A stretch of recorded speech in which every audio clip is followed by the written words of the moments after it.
Aínda que o nacemento dun fillo sempre é especial, de seguro que Andrea Vila non esquecerá nunca a chegada ao mundo de Eric, o seu terceiro neno. O pasado 6 de novembro comezou a sentir contraccións e acudiu ao Hospital do Barbanza, onde ingresou por urxencias. Sen embargo, tras examinala, a xinecóloga de garda mandouna novamente a casa, asegurándolle que aínda non estaba de parto. A ginecóloga puso as correas non dou nada. E díxome, pareceme mentira que tendo xa dous rapaces que non sepas diferenciar o que son unhas contraccións. Vaite para casa que hasta o día 11 non che teño que volver a ver. Tan só unha hora despois, Andrea daba a luz no salón da súa casa, asistida pola súa nai e ante a atónita mirada dos seus outros dous fillos de tan só 4 anos e 20 meses. Puseme para querer camiñar, pero no salón se me tiren ao chance e empecen a gritar: "Mamá, veme a axudar, que sale o miniño". Ela, non empujes.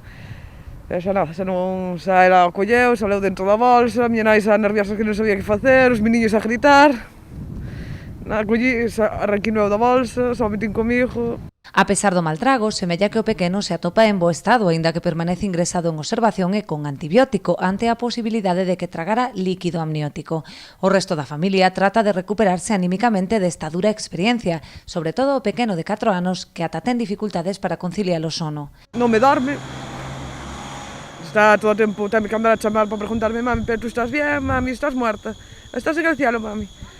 Entón, bueno, un pouco complicado. O meniño, claro, non saben se tragou líquido amniótico, tal, agora doulle infeccións, agora ten que estar con antibiótico mínimo 10 días, agora fixaron unha analítica, teñen que mandar para Santiago para mirar de que veñen todas esas infeccións agora.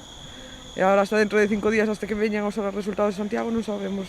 Pola súa banda, os pais xa consultaron cun abogado especialista en neglixencias médicas para emprender accións legais co obxectivo de que ningunha paciente teña que volver a pasar por algo semellante. Segundo denuncia Andrea, ten constancia de outras persoas que viviron situacións desagradables con esta mesma facultativa. Vamos a tomar todas as medidas que podamos unha para que non lle pase ninguén que me chimpen daqui porque non sirve. Chegaronme varias mensajes por privado a dunha chavala da Puebla de que se leulle un bulto, a ginecóloga dixelle que non era nada e ao final tiña cáncer, varias denuncias polo que estuve lendo, mensajes que me mandaron.